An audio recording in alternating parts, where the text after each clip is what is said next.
As Brad said, I'm an epilepsy doctor here at Children's Hospital Los Angeles, and I'm happy to be able to speak to everybody today.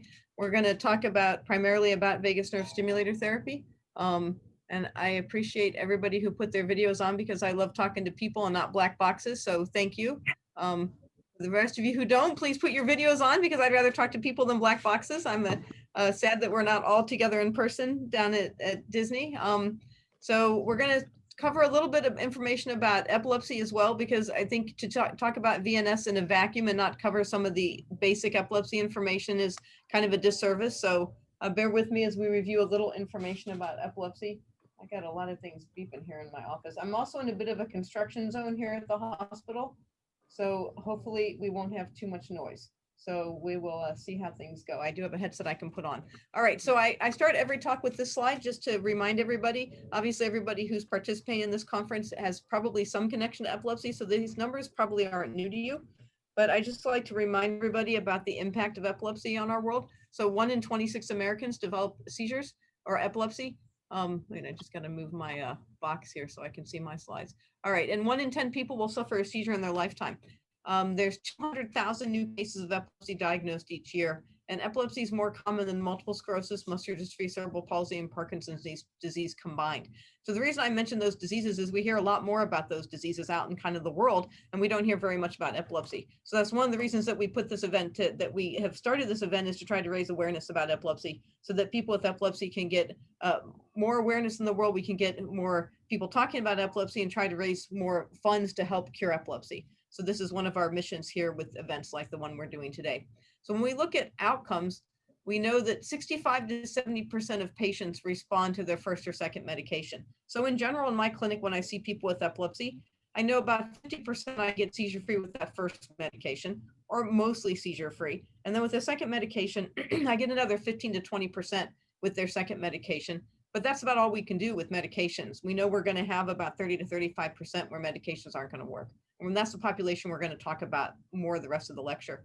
The newer medications that have come out in the last maybe 10 years are better tolerated, but they really don't work any better. And that's important to keep in mind. When we look at the newer medications, we think, oh, these new medications that just got approved, we had Epidiolex come out in the last few years. We've got Vimpat that came out fairly recently. We've got fenfluramine that just got approved in the last few months. Well, this medicine's maybe going to be my miracle drug. It's going to cure my epilepsy. But really, statistics tell us the new medicines really don't work any better. Statistically, they work almost equally well as the older medicines, things like Tegretol or Depakote, but they tend to be better tolerated. People feel better when they take them. So we have to keep that in mind when we're thinking about medication-resistant epilepsy. And then we also know that it's important to think about the whole child. I'm a pediatric doctor, so I will say child because it's in my brain because I've spent my life with kids. But everything I'm going to say also pertains to adults. So I'll try not to do that, but it's a slip up because I live with kids all day, every day. So we want to think about everything that comes along with the whole patient, not just their seizures. We want to think about everything that makes them who they are, everything else going on in their lives, things like attention problems, depression, anxiety, learning problems, so that we can make everything better in their life, not just their seizures. And we also want to keep in mind that epilepsy impacts the entire family. So the whole family is really impacted when someone in the family is diagnosed with epilepsy. Really, their whole life changed.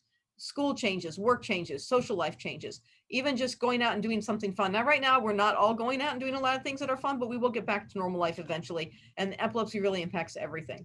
And when you look at patients who are mostly seizure-free, even if they're only having one seizure a year, those patients still report that epilepsy causes a lot of stress. Why? Because we don't know when that seizure is going to occur. And that still is a lot of stress on those patients and families. So what do we know? 30 to 35% of patients have what we call drug-resistant epilepsy, and that's defined as failing two medications, any two medications, as long as it was the right medication for that patient's epilepsy. So this drug-resistant epilepsy is probably a different disease. It's different than what we call drug-responsive epilepsy. So what do we do for those patients? Those patients should see an epileptologist, which is a doctor like me who specializes in epilepsy, and they should be offered these other options, things like surgery, diet therapy, or what we call neuromodulation. Neuromodulation is modulating or changing the way the brain works. And we have 3 neuromodulation devices now. We have VNS, RNS, and DBS. We're going to specifically focus on VNS, but all those options are available for patients who have drug-resistant epilepsy. Now, not everybody qualifies for all those options. Surgery, only certain people qualify, so not everybody's a candidate. So what happens if you have drug-resistant epilepsy? Well, first, let's talk about just what you should do if you have epilepsy. First thing you should do is you should have someone figure out what type of seizures you have. Are they focal? Are they generalized? Are they mixed? And why do you have epilepsy? Those are questions you should be asking your doctors. And in order to figure that out, your doctor should do a history and a physical. You should probably have an EEG or an MRI, and there's some laboratory tests that you should have based on your situation. If you have drug-resistant epilepsy, you should see an epileptologist. I don't think we can say that enough. And if you have to travel somewhere a distance to see that doctor, you should at least have a one-time visit with a specialist if you have drug-resistant epilepsy. Now remember, those are patients who have failed 2 drugs. And what does that evaluation entail? Everybody who has drug-resistant epilepsy should have video EEG monitoring to record their seizures. Why? Because we all make mistakes. I can treat somebody and think that their story and their description sounds like focal seizures, and sometimes I'm wrong. Sometimes they're generalized seizures, and I haven't actually been using the right medications. Maybe they're not really drug-resistant. Maybe I just need to switch my medications. You need a good MRI scan. MRI scanners are not all the same. Some are good, some are not so good. Some are stronger than other ones, and they can pinpoint abnormalities on the MRI that may lead you down a different treatment path that may help treat epilepsy better. You should probably have a psychological evaluation, which is a thinking and learning evaluation to see how your brain's working. This can help you with school, it can help you with work, it can help you get the best out of your life. And if you have drug-resistant epilepsy, you should definitely have genetic testing. Now, I could spend a whole day talking about genetic testing. It's not the topic I have today, so I won't. But we discover new genes every week. When we started our genetic lab here at Children's, we had less than 90 genes on our gene panel. Now we have over 300, and that's only been in the last 5 years. So we are every day discovering new genes, and genetic testing not only tells us what medications to use, what medications to stay away from, it also tells us what else the genetic answer may impact in your body, what other organs might be involved. But now in 2020, we have genetic therapies that may actually alter the outcomes for these patients. And then there's some other tests we can do to also help find a diagnosis. Now, what about kids? So I specialize in pediatrics, and kids are different. No offense to adults, but kids have a little bit different problems because why? Their brain's still developing. So what happens when you have seizures in a developing brain? The brain's trying to do some critical things in a child. It's still trying to figure out how to learn. So as an adult, if one of us as an adult were to get epilepsy, and even drug-resistant epilepsy, life may be difficult, and we may have to take a leave from absence from work or take some time off school, but at least we already know critical things. So what are those critical things? We already know how to read, we know how to write, we know how to walk, we know how to talk. We basically know how to learn. Kids don't know that yet, right? Young children haven't learned those basic skills of walking and talking and reading and writing and really the fundamentals of learning. If their brain's making seizures, they can't learn those skills. So we have to be really aggressive in pediatrics. We have to move through medications quickly. We have to make diagnosis fast, and we have to move past medications to these other options even faster. Because if your brain doesn't learn how to learn, it's not going to. You have a critical window of development. If you don't learn those skills at certain ages, you're not going to get them. And we really have to make sure we give our kids the best chance of getting those skills. So we do things a little more aggressively in children because we want to make sure we don't lose that window of opportunity. So how do we know this? We know this because there's data that tells us the kids who have onset of their epilepsy before age 5 are going to have a less good developmental cognitive outcome. So this chart just shows us if your seizures happen under age 5, which is the purple bar, the likelihood of what your long-term cognitive outcome is going to be measured by IQ is likely going to be lower than patients. You're going to have more patients with lower IQ if your epilepsy started under age 5 than those kids who had epilepsy onset in the older years, once you've already reached those developmental milestones. So we really have to be aggressive in these young children. We also know that you have worse psychosocial outcomes or cognitive delays if you have bad epilepsy. So bad epilepsy means somebody who's on more than 3 drugs. You're going to have a higher risk for needing special education and having impaired social outcomes than those patients who have are in less than 3 drugs. We also know the longer duration of epilepsy. So if you've had epilepsy for more than 5 years, you're more likely to have behavioral difficulties, things like aggression and attention disorders. So these things of having early onset epilepsy, bad epilepsy, epilepsy that requires multiple medications is going to impact the development of the child. So outcomes. Drug-resistant epilepsy, this is epilepsy where you fail 2 drugs, leads to poorer developmental outcomes, increased comorbidities. Comorbidities are the diseases that travel with epilepsy, things like attention problems, learning problems, behavior problems. So what do we need to do? We need to make sure we get that detailed evaluation by a specialist with video EEG. If you're not a surgical candidate, then we need to look at other options, things like VNS and diet therapy. So what is VNS? So VNS is an option for anybody who has drug-resistant epilepsy. The only thing you have to have is a diagnosis of drug-resistant epilepsy and be able to have surgery. That's a minor surgery. It's not brain surgery. And VNS has the opportunity to both not only treat your seizures, but also help these comorbidities or these diseases that travel with epilepsy. So let's see how it does that. So VNS is a therapy that's designed to treat people living with epilepsy. It's designed specifically for drug-resistant epilepsy. So it's safe and it has a proven long-term record. So we've been using VNS since the late 90s, really the mid 90s. We were involved in trials with VNS way back in the mid 90s. It's been approved for a long period of time and we have a lot of experience. So really a robust length of time that we've been using this device. It's officially approved for add-on therapy for kids as young as 4. And it's been used for hundreds of thousands of people around the world and a good number of children as well. So VNS is aimed to not only stop seizures, prevent seizures before they start, and also to try to decrease the total number of seizures. So we have a couple of ways VNS works, and we're going to talk about all of those here. So is VNS right for you or your child? Well, let's see. If you're having seizures and you've been on 2 or more medications, then you may be a candidate. If you want to try to have a new treatment method to control your seizures, if you want to have a decreased recovery time from your seizures, because the recovery after your seizures is interfering with your quality of life, or if you're having really troublesome side effects from your medications. So side effects that would include things like sleepiness or agitation, behavioral side effects, cognitive side effects, or even body side effects, things like GI upset or any of those side effects that are impacting your body. VNS doesn't have those types of side effects because it's not something you ingest that really gets into your whole body system. So those are side effects that VNS doesn't have that may make it a good option for you. The other thing that's nice when we think about VNS is it doesn't have any compliance issues. So what do we mean when we say compliance? Compliance is the ability to remember to take your medication. And while we all go into epilepsy thinking we're going to do our best and we're going to remember our medications, very few people actually remember to take their medications every day. And it's not because you don't have the good intent, it's just because life gets in the way. And this happens to everybody, no matter how good you are, how hard you try, we all have those times where you forget to take a medication. And it's just because you have late for a meeting, you're running off to school, you forget to put it in your purse or your bag. And those missed medications are really traumatic for somebody with epilepsy because one breakthrough seizure can be very traumatic. It can impact your work, your school, your ability to drive. So anything we can do to really get 100% compliance is what we want. And the nice thing about VNS is it does what it does. It turns itself on and off all day long and you don't have to do anything to worry about it. So if you really struggle with compliance, with a lot of our patients do, VNS may be a nice option to add to your treatment regimen. So this is what the new device looks like. It's called Sentiva. It's actually quite small, about half the size of our older devices. And basically you can think about VNS like a pacemaker for epilepsy. So it's implanted in the chest. I'm going to show a picture of that in a minute. And basically wires wrap around the vagus nerve, which is a nerve that runs up the side of your neck. This is not brain surgery. It's completely outside the brain. The generator is implanted in the chest, kind of like where a pacemaker for your heart would go, under the soft tissue, and the wire is implanted in the neck. So there's a small incision made in the crease of the neck, which is usually hidden by the natural creases in your neck, and then a small incision made in the chest, usually right kind of here under the chest. It takes about 20 minutes for a surgeon to put one in. The total operating time is about an hour because we have to put you to sleep and wake you up.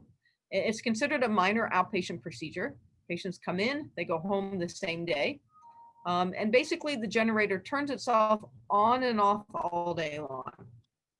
So typical parameters would be an on time of 30 seconds where the device will turn on, it'll run, stimulate that vagus nerve for about 30 seconds. Then it'll have an off mode of 5 minutes.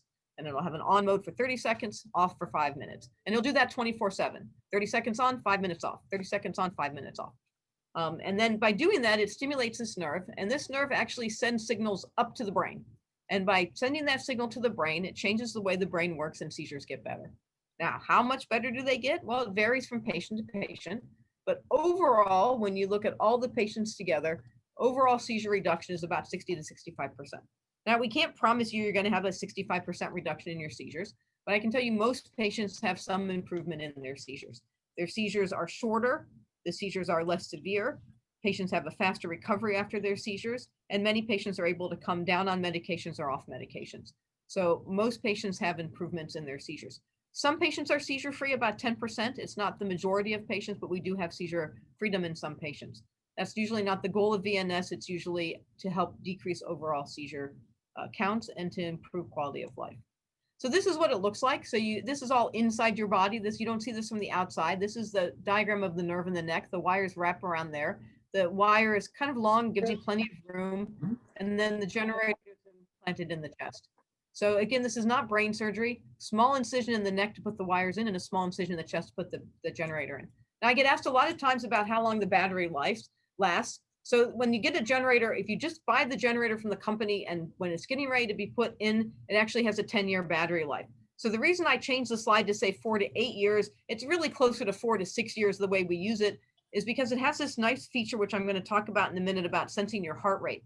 And when you turn that feature on, it drops the battery life from 10 to 8 years. And most of us use that feature. So really, you're not going to get that 10-year battery life because you won't get the benefit of all the features of VNS. But I kind of liken the VNS to your cell phone.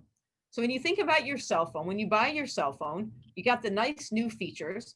Let's say whatever cell phone company you use, and you like it, and it's really cool, and you have all those cool things. But in a couple of years, 2-3 years, they're going to come out with a new cell phone. And you're going to want those new features because now it's going to do something totally cool that your old one doesn't do. And you're going to want to swap it out for the new version. Well, that's the way VNS is. So every 4 years or so, they upgrade and they come up with a new feature. And that new feature is really cool. And it's not just cool, it's really beneficial. And it does something really neat to help our patients get better. So you don't really want the battery to last 10 years because you're not going to take advantage of all those really nice features that are going to help your seizures. And the good news is those wires really don't need changed. We haven't had problems with our wires in 10 years. So to change out the battery, you actually get a whole new generator. And that's a very minor procedure. It takes about 10 minutes to switch out that generator. So I wouldn't worry too much about the battery life being only 4 to 6 years, because I promise you in 4 to 6 years, there's going to be something new they're going to offer that you're going to want. And it's going to make your seizure quality even better. And it's not going to be that major problem to get that generator switched out. So the newest feature is this heart rate stimulation, which we're going to talk about. And I have patients now that I really want to put that new generator in. The old one isn't dead yet. So, we really don't have to worry too much about battery life. I'm like, oh, come on, die already. I want to put this new one in because I think it's really going to help your seizures. And there's actually evidence that this new generator, this heart rate feature, is better than the old generator. So don't worry too much about that battery life. I think 4 to 6 years is just fine. All right, so how does VNS work? So we have 3 ways that it works. So we have what we call preventative therapy. So this is likened to you taking your pills every day. So every day you get up and you take your medicine, or if your child has epilepsy, you give them their medicine. And why do you do that? You do that to prevent seizures. Right, so your doctor has told you that if you take your pills every day, it's going to give you a steady level of medicine in your bloodstream, and that's going to give you a level of medicine in your brain, and that's going to prevent your patient or your child or your seizures. And you have to take that medicine every day, so you have that preventative therapy. So that's the same as what we call standard mode in VNS. So this is this regular on and off time that I mentioned. So the VNS turns on for 30 seconds, off for 5 minutes, on for 30 seconds, off for 5 minutes. This is our preventative therapy. So your doctor has the ability to adjust these settings over the course of your treatment to try to find the right preventative therapy for you. And there's a lot of ways we can adjust it. There's about 100 different combinations of on times and off times that we can do to increase your preventative therapy. It's kind of like increasing your dose of medicine. So you maybe start with 1 pill in the morning and 1 pill at bedtime, and maybe your doctor eventually increases you to 4 pills in the morning and 4 pills at bedtime. Or maybe they increase you to 2 pills in the morning and 4 pills at bedtime because you have more seizures in your sleep.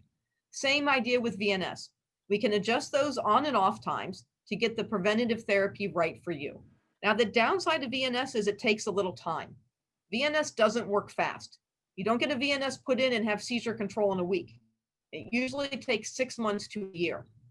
And it's hard to be patient because you get a new device and you want it to work right away. You want your seizures to be gone the next day. And that's not going to happen with VNS. So I try to remind all my patients to give me at least 6 months so I can see what VNS is going to do. But honestly, it can take a year. I had a youngster that I followed before I moved out to the West Coast, and it took 1 year and he became seizure free.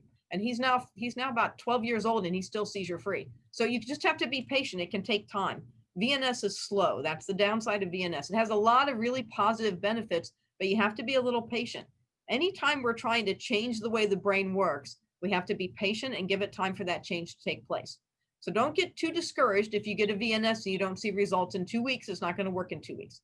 It's going to take 3 to 6 months. The fastest I've seen really good results is about 3 months, but I just honestly haven't seen results faster than that. So we just have to sit back and relax a little bit and give time for it to work, because you will get those results if we're just patient and we wait. So that's preventative therapy, on and off all day long. Then we have this kind of automatic response, so responsive therapy. This is something new that VNS came out with about 4 or 5 years ago. So this is one of those features that you really don't want. You have to worry about your battery lasting 10 years because you'd miss out on this really nice therapy. This is the newest thing VNS has offered, and we really like this therapy. So what are we doing? So we're trying to take advantage of detecting seizures. So how can we detect seizures with an implantable device? Well, one way would be if you had electrodes on your brain and you could detect the seizures that way. There is a device that does that. That's called RNS. That's not the device we're talking about. Now, for that device, you have to have brain surgery to find your seizures. That's pretty invasive. So VNS does this in a less invasive way. So how does VNS do it without having to do brain surgery? Well, we use your heart. So this is actually a good marker of seizures. So why is your heart a marker of seizures? Well, interestingly, and people who have seizures themselves probably know this, when you have a seizure, your heart rate goes up. And how often does it go up? 82% of people with seizures have a rapid rise in their heart rate when they have a seizure. Now let's think about that for a minute. Do you have to have a whole body convulsive seizure for your heart rate to go up? That kind of makes sense, right? When you see someone having a convulsive seizure, they get stiff and their whole body shakes, and you'd say, well, of course that makes your heart rate go up. Look at all that activity. But it turns out when people have kind of little seizures, where they're just sitting calmly and they may just have staring or eye fluttering or maybe some funny movements of their hands, heart rate goes up during those seizures as well. So there's a very interesting connection between the brain and the heart. And almost everybody who has seizures has an increased heart rate during their seizure. And interestingly, it's a unique way the heart increases. It's not the same as the way your heart increases when you go out for your morning jog or when you're doing other activities during the day. It's a very rapid rise in your heart rate. So what the company was able to do is they were able to build these fancy algorithms or protocols that look at how fast the heart rises, and you're able to detect that. And the nice thing about the VNS is we've always implanted it on the left side, because of the left side, the left vagus nerve, the vagus nerve not only goes to the brain, it also goes to the heart, and the left vagus nerve goes less to the heart, so it's a safer way to implant. So we've got the vagus nerve stimulator sitting right there on the left side, happens to be right where your heart sits. So we're very able to actually look at the heart rate. So we have now a little built-in EKG machine, and the device sits there all day long. It monitors your heart rate. So it can calculate the patient's heart rate, and it does what we call a rolling heart rate. So if you go out for a jog, it's going to adjust. And when your heart rate goes up, it's going to go up. And when you go to sleep and your heart rate goes down, or if you're relaxing at home, sitting, maybe you live by the beach and you're sitting outside watching the waves and you're nice and calm and your heart rate goes down, it's going to go down. So all day long, it's calculating and adjusting your heart rate. Now, if it happens to see a rapid rise in heart rate, like during a seizure, what's it going to do? It's going to turn on, and it's going to give you an extra stimulation with the hope of aborting or stopping that seizure. So that's what we call it responsive delivery. So this is kind of seizure stopping. We call this kind of targeted seizure therapy. So it sees a seizure, it turns on, and it tries to stop that seizure.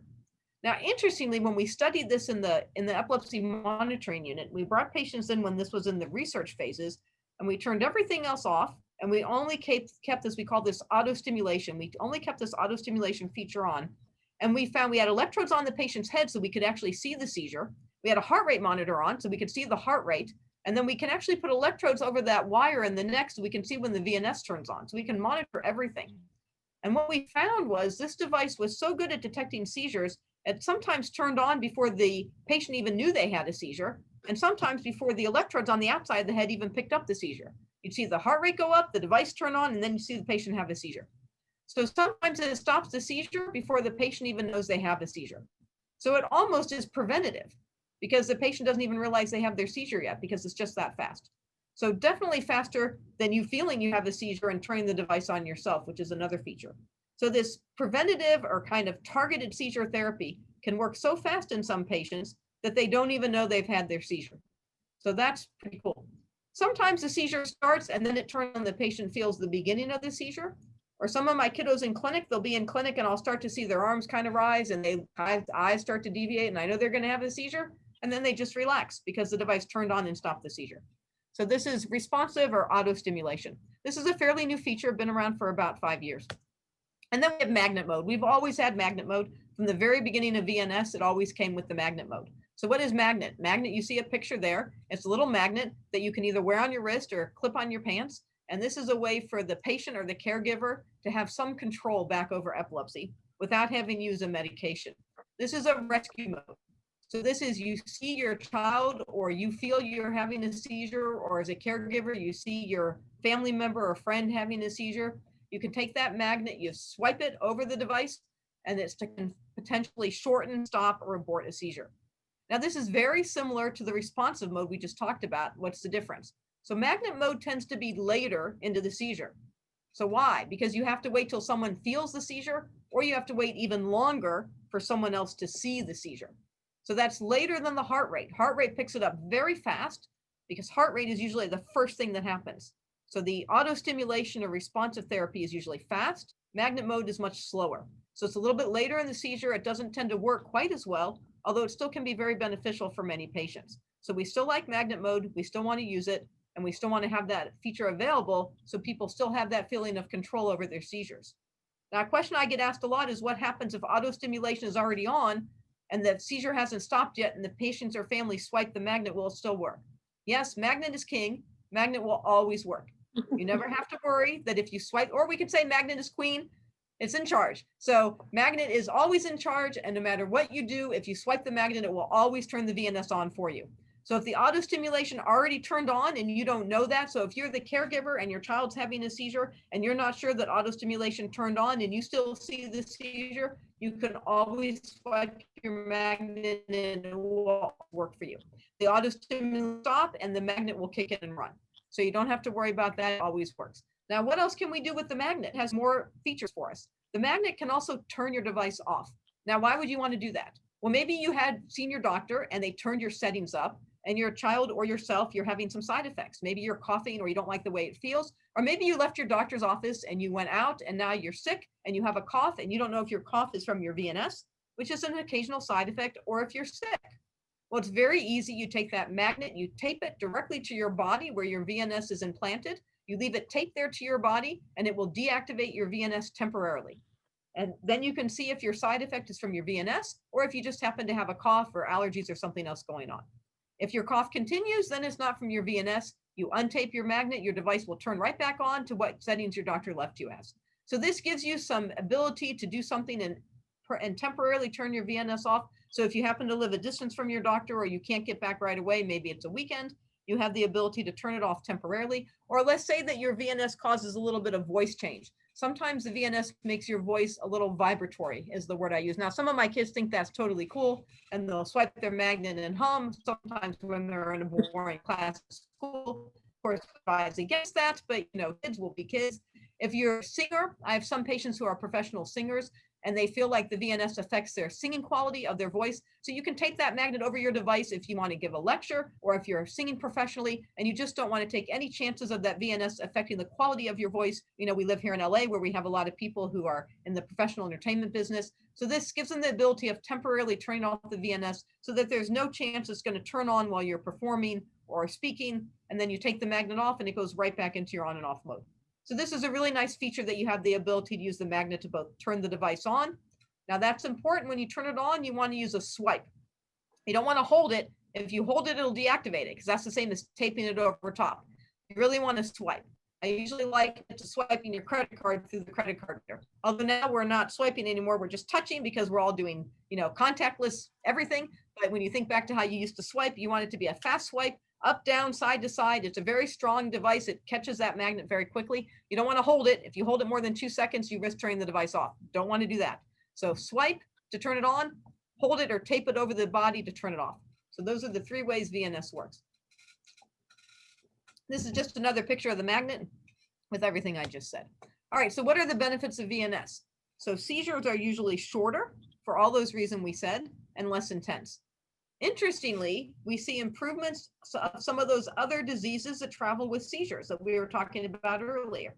What do we see? Mood. So you may not know that VNS is also used to treat depression. So this is a separate FDA approval that VNS has for treating depression in adults.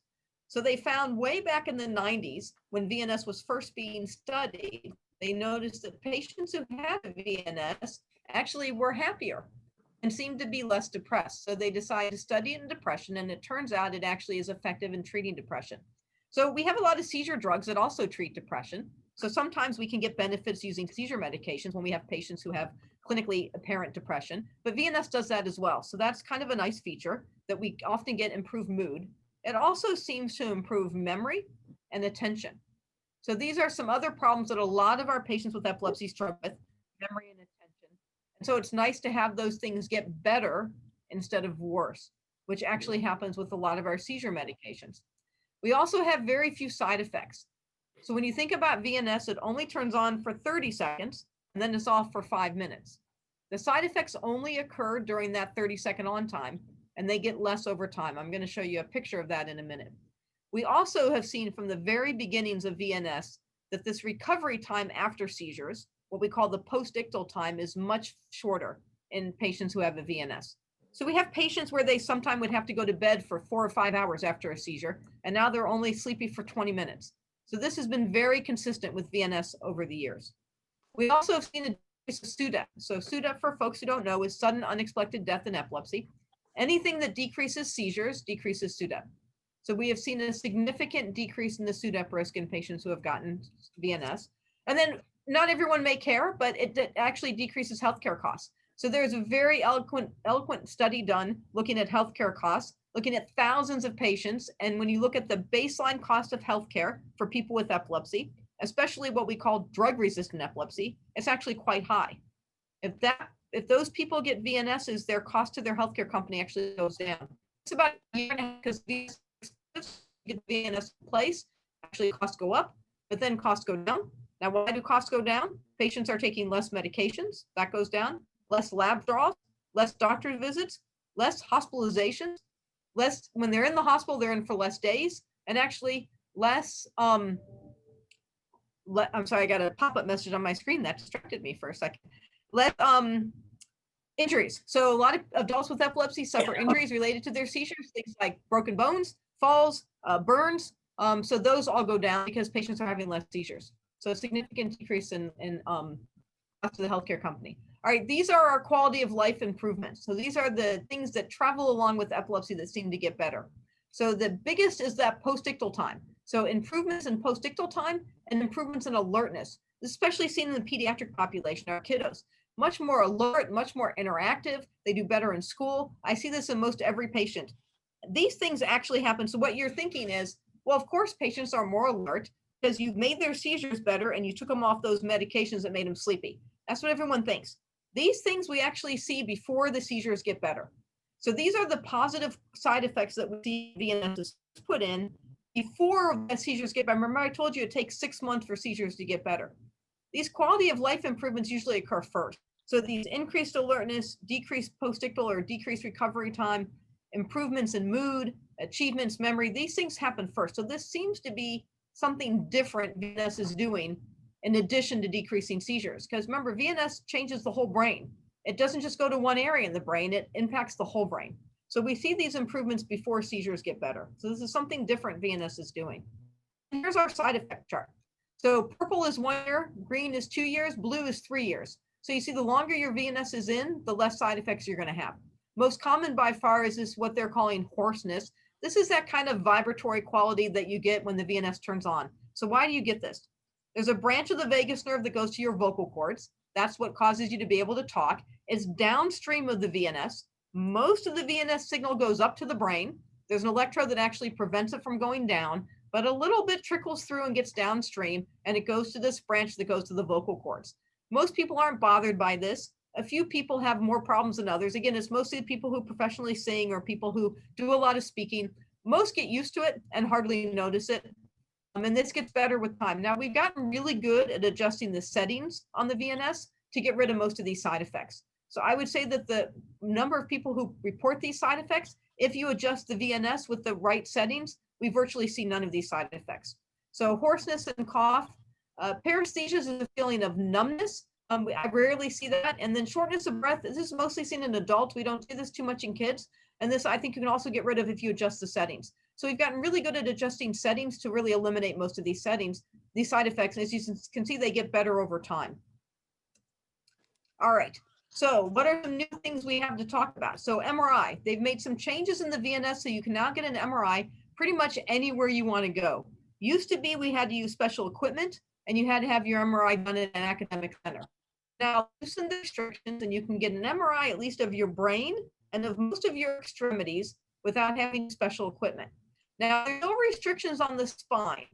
So if you think you're going to have spine surgery, if you have any bad discs or you have herniations, you want to get that done before you get your VNS pin, because there are limits to MRIs of the spine, especially the thoracic, which is the neck spine, and the back spine, the upper back. You can't have those done with your VNS in.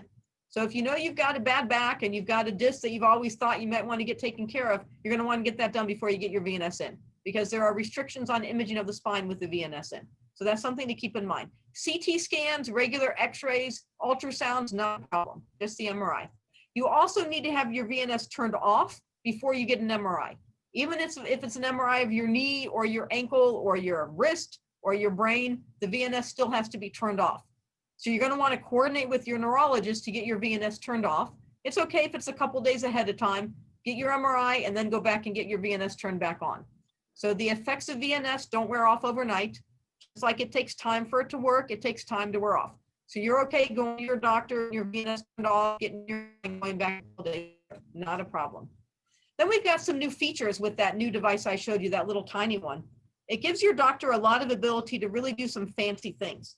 So if you're going to get a VNS, you really want to tell your doctor you want that new one. It's called Sentiva. That's the small one and it's the best device. It has features that the other devices do not have. So that's really the only one you want. If your doctor says the old ones are just as good, tell them no, you know they're not. You really want that new device. I've given some lectures before the pandemic around the country where surgeons say the old ones are just as good. Why should people pay more for that new one? I'll tell you, it's like the old iPhone 5 versus the iPhone 12. I mean, it really just has features that are really much better. It has the ability for the doctor to program two different settings. So you can have setting option 1 and setting option 2. It's the only device that gives me that ability. And I'll tell you, as a physician, I use that all the time to really give my patient customized therapy. I can have different settings at night than I have at the day. I can have different settings during different hours of the day or night. And I use that all the time to really give my patient the best therapy. And I think I have much better results because of that. So that ability to give customized therapy is only available with that new device called Sentiva. And then it also has the ability for what we call scheduled programming. So really nice during the pandemic that I can actually have the device program automatically in the comfort of your own home. So when you first get a VNS, we have to get the dose up to the dose that works. Just like when you start a new medicine, you have to escalate slowly. Used to have to be that you come to clinic every 2 weeks for that. You get your VNS. I don't know if anyone already has a VNS. You get your VNS and we see you back in clinic every 2 weeks and we go up to the new dose. Just like when you get your new medicine, you go up every week. You go from 1 pill in the morning, then you go 1 pill in the morning, 1 pill at night, and you do that every week. We do the same thing with VNS. We start at the low dose, then in 2 weeks we go to the next dose, then in 2 weeks we go with the next dose. But it used to be you have to come to clinic. And in some places like where I am in Los Angeles, you can live 5 miles away and it could take you an hour and a half to get here. And that's with good traffic. So, this is really hard to have to come every 2 weeks to get your VNS programmed. In some places like Hawaii, you have to literally fly to another island. That's even worse than Los Angeles. So this can be a struggle. So this new device has what's called scheduled programming. You come in once for your post-op check. I program the computer and it turns up automatically at home. And you don't have to come back until you're completely done after, 3 months later. And we just check on you then. So this is a really nice feature. But this only comes with the new device. The old devices don't have this. So this is another reason why you really want to make sure that you're getting that new device. So I've been surprised, even though this new device has been out for many years, that I still see a lot of people coming with the older device. So you really want to be educated and make sure you talk to your doctors about which device you're getting. So what can you do if you need some more information? There's a lot of options. There are case managers that work for the company. The company's name is Levanova. And you can talk to the case managers if you have, these are nurses, so they're medically trained people. They're not going to try to sell you the device. They're going to give you information. And that's what I like, that they're really going to answer your questions and give you information from a medical person. So you can get information. They can help you find a doctor. If you've not seen an epileptologist, they can help you find an epileptologist. They're going to check to see if you have insurance information that you need to help with, and they can get you information. So you can visit their website, VNS Therapy, or there's a number there that you can also contact them with. This information will be available also in the exhibit hall. Levanova has a booth in the exhibit hall, and all this information will be available there as well throughout the conference the next 2 days. And then there's also a lot of other information. You can request some information about VNS from their website. And then there's also these other sources that are available. So this community chat, I really like. This is done twice a month. There's an epilepsy specialist on the phone, as well as other VNS ambassadors. These are people who already have a VNS that you can talk to. We have a similar program here at Children's where we connect patients who haven't had a VNS with patients who have a VNS. I think the biggest question I get from my teenagers is, can I still wear a bikini? I can tell you I'm from the West Coast originally. I'm from the East Coast originally. And when I lived in cities like Cincinnati and Pittsburgh, nobody asked me if they could wear a bikini. But here in LA, that's the most common question I get. So I guess it depends on where you live, what your key IDs are. You can still wear a bikini with the VNS. The incisions are well hidden. So no worries on that. So you can go to this community chat and you can just listen in. You don't have to ask any questions, or you can ask questions and you get really honest answers from the doctor and the VNS ambassadors, any questions you might have. And then there's some other webinars that are available. And there's also information if you want just some completely unbiased information, the Epilepsy Foundation and the Epilepsy Alliance. These are two really good organizations. It depends on where you live, what city you have. Some cities have the Epilepsy Foundation, some cities have the Epilepsy Alliance. They're both nonprofit organizations that offer really good information. And I believe both have a search feature where you can search for the doctor in your area if you want to find an epilepsy specialist if you've not yet seen one. So they both have those abilities for you to find those doctors and get information that you need. So there's lots of ways to get information. There'll also be obviously a lot of information here at the epilepsy awareness event. All these folks will have booths at the expo, so you can just go through the expo and look at the different booths and get information. But these are all good sources of information. So just a few other questions that I just like to leave everybody with when I give a talk to patients and families. I'm really encourage you to be your own advocate. I think it's really important that our patients get empowered.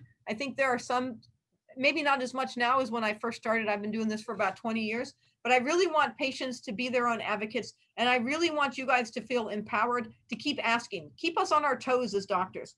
I'm really saddened when I see patients who have had epilepsy for a long period of time. And when I say to them, what type of epilepsy do you have? What did your last doctor tell you?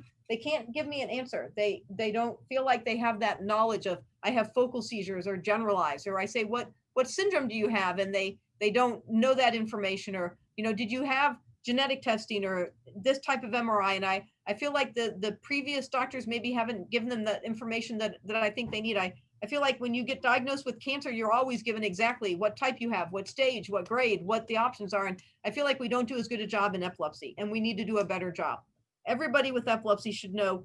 Now, occasionally we can't figure it out. And I have patients where I do EEGs and I'm like, gosh, I can't tell by that EEG what type you have, but I'm going to keep trying. So even with the best testing, sometimes we still say, I don't know your answer, but we're going to check again next year when new genes come out. So not 100% you can find an answer, but keep your doctors on your toes and keep asking them the questions. And the questions you want to ask them is, what type of epilepsy do I have? Are my seizures focal or generalized or mixed? And do I have an epilepsy syndrome?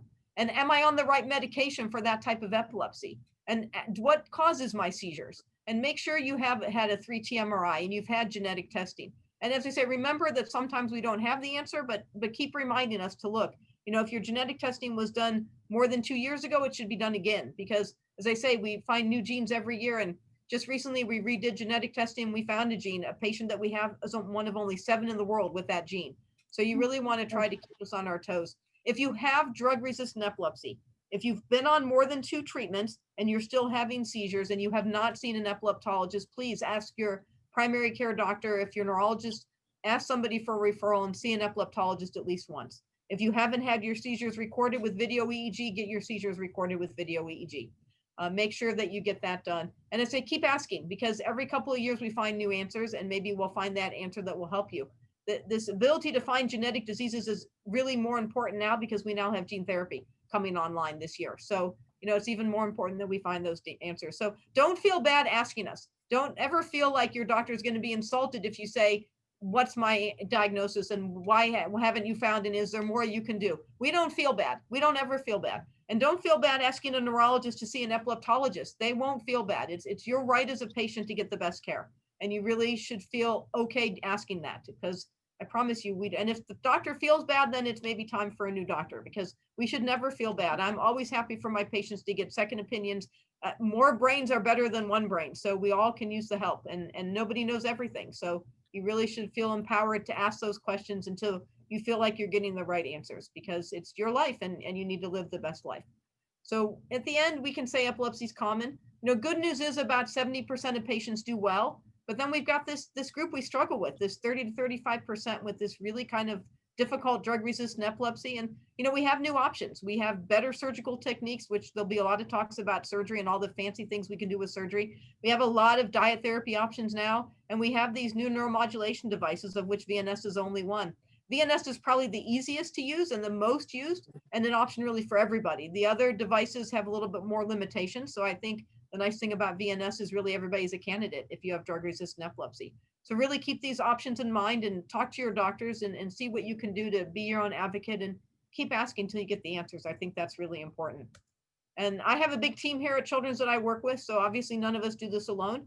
This is just some of the people that help me do all the things I do here. And that's my team. And with that, I will end and take some questions, because I always love answering questions.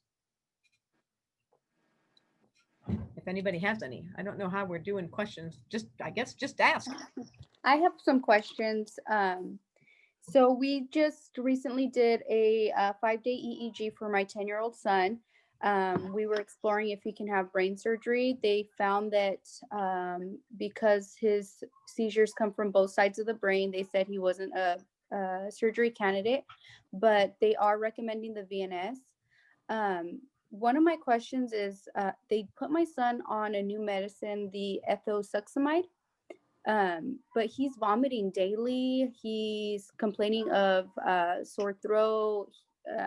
So I'm just wondering, if he gets the VNS placed, is this going to make it worse, or should we wait until the vomiting's under control? Yeah, good question. So the ethosuximide causes stomach upset. It's the most common side effect. So that vomiting and stomach upset is probably from the ethosuximide. Some kids just can't tolerate it. Are you giving it after he eats? Are you giving it with food?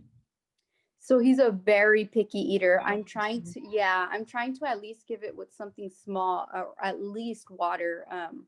But it's kind of hard. It definitely is probably the worst for GI upset of all the drugs we use, especially the liquid. It just really irritates the stomach, and some kids just don't tolerate it. It's definitely better if you have something in the stomach, a little substance, even some crackers or some bread or something.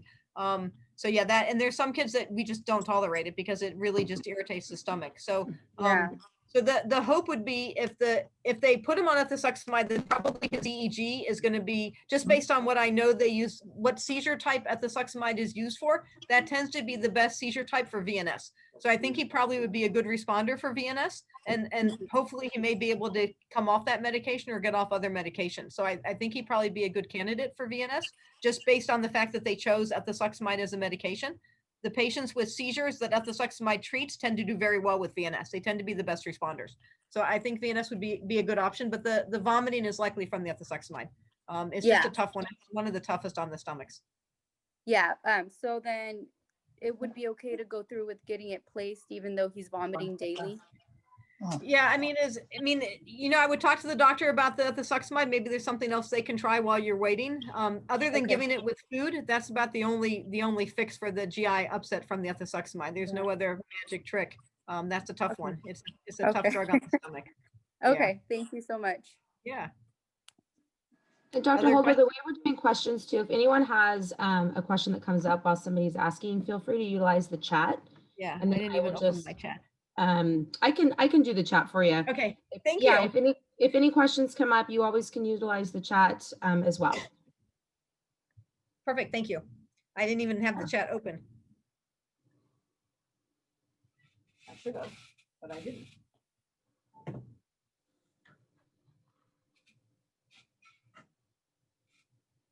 Anybody else? That was a lot of information. Good, actually. That's very good. Yeah. Then she doesn't have the Sentiva, does she? No. That's the next one. You can ask anything. It doesn't have to be about VNS. Okay. He was in stores the magnet picking up silverware.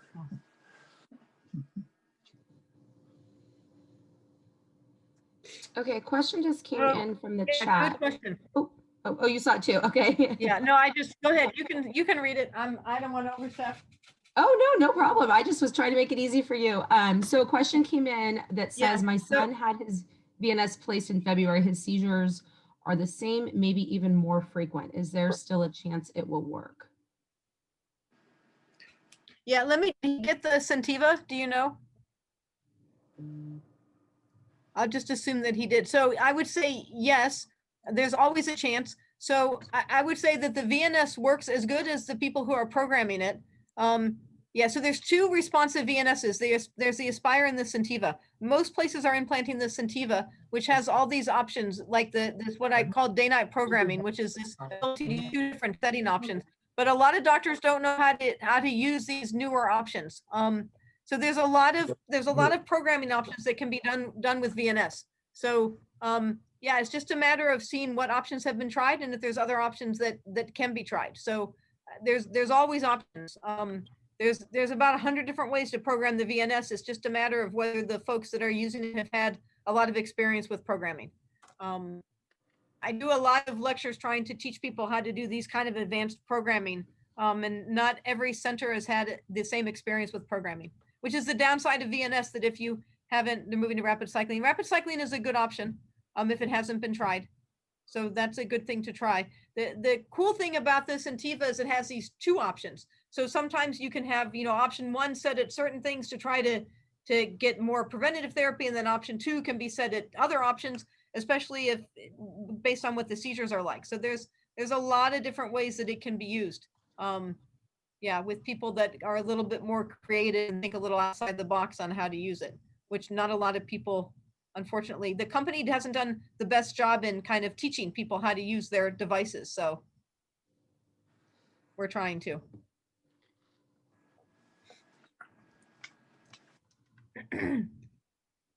And so the next question is about generalized epilepsy.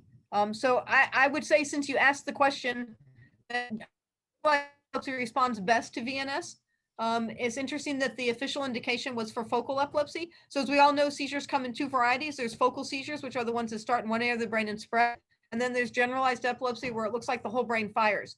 And almost every study in the US until maybe the last 10 years only studied focal epilepsy. And it was mostly adults with focal epilepsy. So almost every indication for everything came out as an add-on therapy for adults with focal epilepsy, because that's what all the drug studies were done. And that's what VNS did. They studied adults with focal epilepsy. Now, they recently got their indication expanded down to children. And they did do some compassion use studies for children back in the late 90s. But now you're seeing a swing, and a lot of the new drugs have come out for children with special diseases. So if you look at like CBD, Epidiolex came out for children with Lennox-Gastaut and Dravet. And we just had a new drug, Fintempla, that came out for children with Dravet. So now companies are looking more at children and finally doing drugs trials right for children. But we have very little data on these kind of generalized epilepsies because nobody studies them. So in my experience, I've been using VNS for over 20 years. I think people with generalized epilepsy actually do the best with VNS.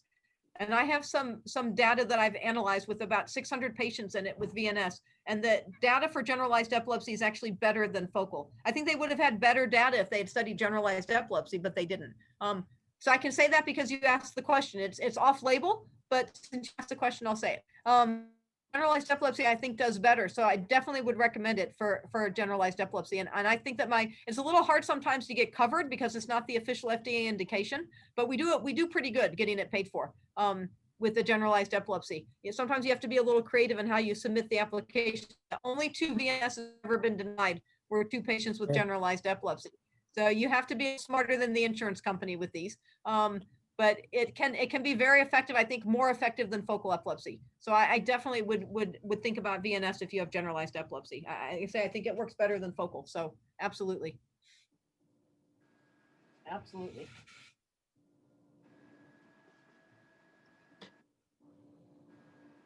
So I have another question.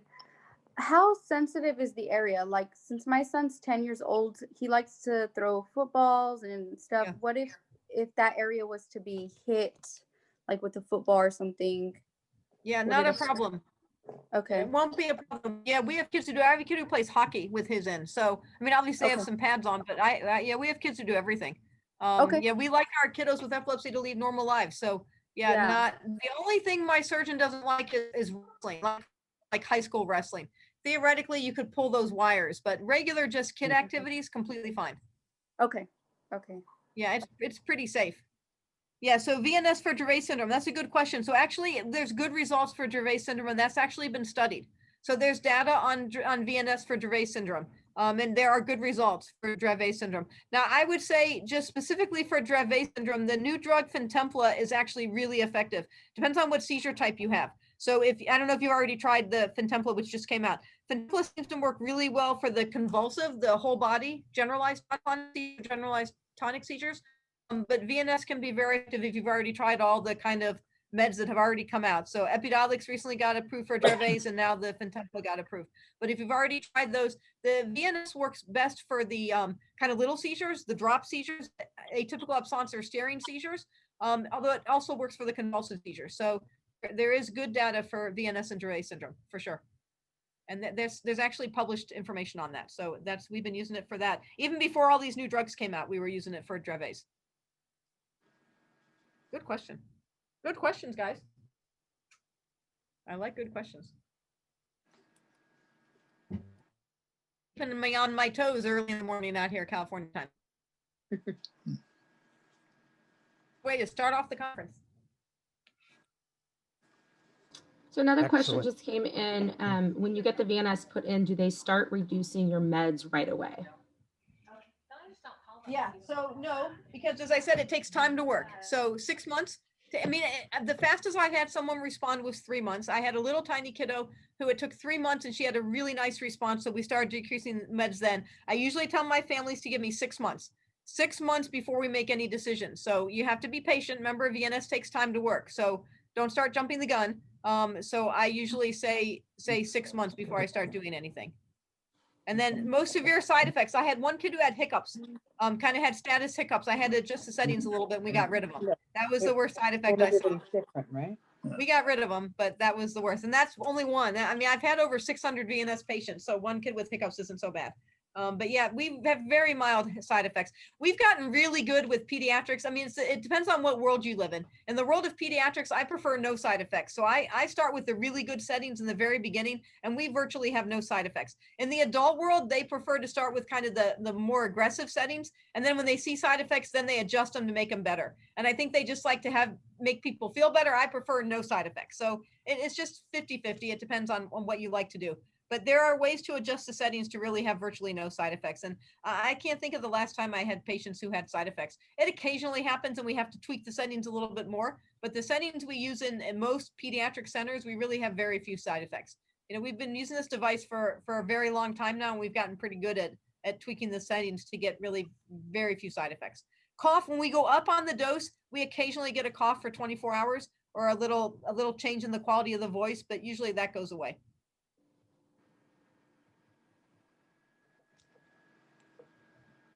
All right, so I think we're just about out of time. Can't see it. Yeah. Thank you so much, Doc. That was an amazing talk, as always. You are the VNS queen. Thanks, Brad. All right, well, good luck with the rest of the day. I hope you Thank guys you. have a good time. Thank you so much. Okay, Thank you All very right. much. Thanks, everyone. I didn't even know. Thanks, that. Dr. Holder. It did actually when you were talking. And